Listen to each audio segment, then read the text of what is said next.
Françoise Darmstaedter, pouvez-vous nous expliquer comment vous êtes arrivée chez Écolo et quel a été votre début là-bas? Eh bien, j'étais militante de la Ligue des familles et le bourgmestre de l'époque, donc fin des années 70, a créé une commission de l'environnement avant toutes les CCAC et il a fallu des représentants de la Ligue des familles et j'ai été une de ces deux représentantes.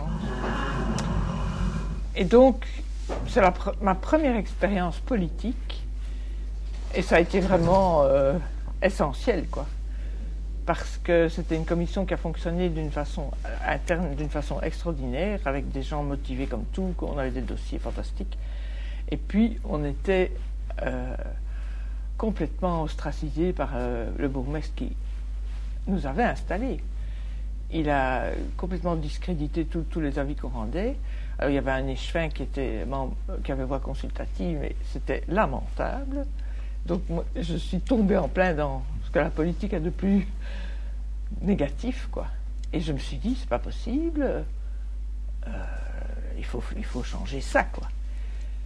Et mon mari, à l'époque, était fort dans toutes sortes d'associations, et il connaissait ceux qui ont fondé le local de Crédoisseau. Et par ce biais-là, j'ai assisté à une réunion. Et puis, ils m'ont demandé de venir sur la liste. Et bon. Vous avez été élu? Ah non, pas en 1982. Donc, voilà. Et par la suite? Et c'est comme ça que j'ai commencé, quoi. Alors, après ça, j'ai été pendant 6 ans à tous les conseils communaux, ce que je trouve une école extraordinaire. Alors, c'était un vrai cirque, ça c'est vrai. C'était une époque où il y avait des bagarres épouvantables. C'était vraiment un cirque. Tout le monde riait, il y avait beaucoup de monde. Et c'était une école fantastique parce qu'on voyait les gens qui étaient élus, on les voyait réagir, puis au fil du temps, on voyait ce qu'ils réalisaient ou ce qu'ils ne réalisaient pas. Ce qui m'a permis, en 88, quand j'ai été élu, de pouvoir négocier avec ceux qui voulaient que je sois leur partenaire de façon tout à fait... Je savais très bien qui j'avais en face de moi, quoi. Et quel était le résultat de ces négociations? Ce qu'il y a, c'est que les résultats des élections étaient assez particuliers, puisque j'étais seul élu écolo et que les autres... à cette époque-là, il y avait 19 membres au conseil communal, et donc il y avait une liste qui avait 6, une autre 3 et une liste 9. Donc, si moi j'allais avec une certaine configuration, je faisais la majorité, quoi.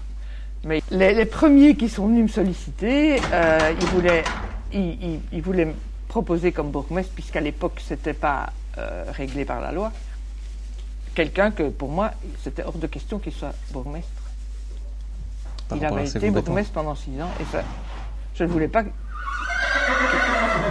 que ce soit moi qui contribue à ce qu'il soit de nouveau bourgmestre. Et donc, ça a été des négociations assez rocambolesques.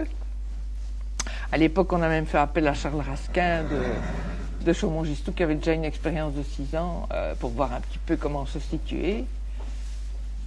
Et puis, pour finir, on a fait alliance avec personne. D'accord.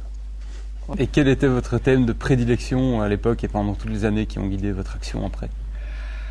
Eh bien, je pense qu'à Crédoisseau, parce que c'est difficile de se rappeler, je pense que le thème de prédilection, ça a toujours été la démocratie en réalité concrète, quoi.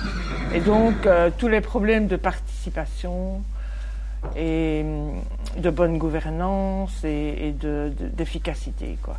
Et il y avait des problèmes dans ces domaines-là? Ça, on s'est battu, on se bat encore pour ça, quoi. Même, actuellement, on a un échevin, puisqu'on est dans la majorité depuis 2 ans.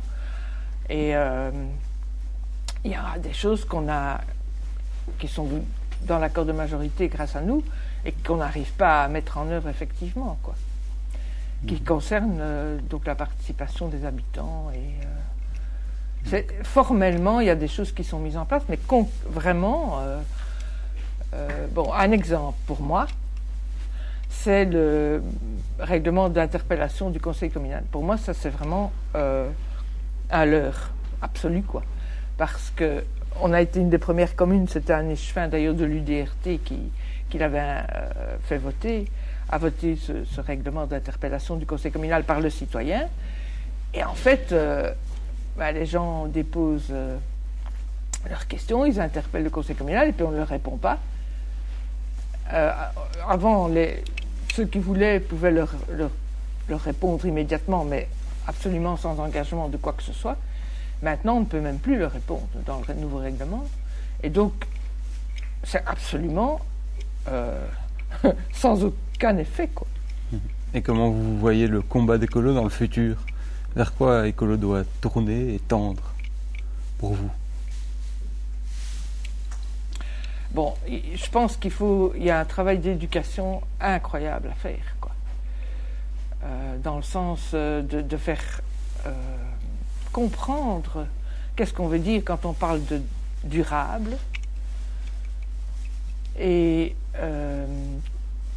aussi alors donc de redonner de l'espoir aux gens dans la participation, parce que bon, moi tout au long de mon expérience j'ai constaté qu'il y a toujours des gens de bonne volonté, et comme c'est rarement efficace, ou disons que le pouvoir met en place des outils qui sont de courte durée, et les gens se découragent, et puis ils ne se proposent plus comme collaborateurs là, une fois suivante. Et ce donc ça, c'est quelque chose, à mon avis, par exemple, à Gré-d'Oisseau, il y avait une échevine qui, avant 2000, avait mis en place un PCDN, donc un plan communal de développement de la nature. Il y a 80 personnes qui avaient participé, il y avait toute une série de projets qui avaient été votés, etc. Ça marchait bien. Et puis petit à petit, ça a été complètement... c'est tombé en sommeil complet. Il n'y a plus personne au niveau communal qui a relayé les initiatives ou qui a coordonné les choses. Et donc, on avait toujours un PCDN, mais c'était complètement de la façade, quoi. Alors maintenant, l'échevin Écolo a remis ça sur pied, ça redémarre. Et moi, j'ai toujours bien insisté, si on fait quelque chose, il faut aller jusqu'au bout. Je pense, ça me paraît élémentaire. Ce serait votre conseil aux futures générations de militants et de peut-être futurs mandataires chez Écolo? Le conseil, c'est de ne pas se décourager, de jamais travailler tout seul, parce que c'est trop difficile, et c'est ingrat. Enfin, on est des espèces de... comment on a une façon de travailler très particulière, et je n'ai rencontré, en tout cas moi dans ma carrière politique, aucun autre élu qui travaille comme nous. Donc on est en but à des critiques. Donc il ne faut pas être tout seul, et il ne faut pas se décourager, et je pense qu'il faut absolument s'engager, et il faut absolument travailler à nos objectifs. Un autre thème qui vous tient à cœur peut-être? Je pense que c'est la présence des femmes en politique. Et donc moi j'aurais jamais imaginé de faire ça quand j'étais plus jeune, jamais. Et donc je pense que les femmes vraiment ont quelque chose à apporter de particulier, une attention aux individus, aux personnes. Et il faut absolument, en tout cas à mon avis, l'idéal ce serait qu'il y ait autant d'hommes que de femmes partout en politique.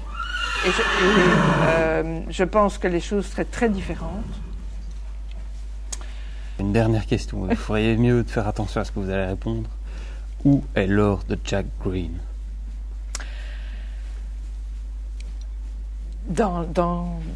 À mon avis, dans les militants, tous ceux qui existent et puis tous ceux qui sont à venir.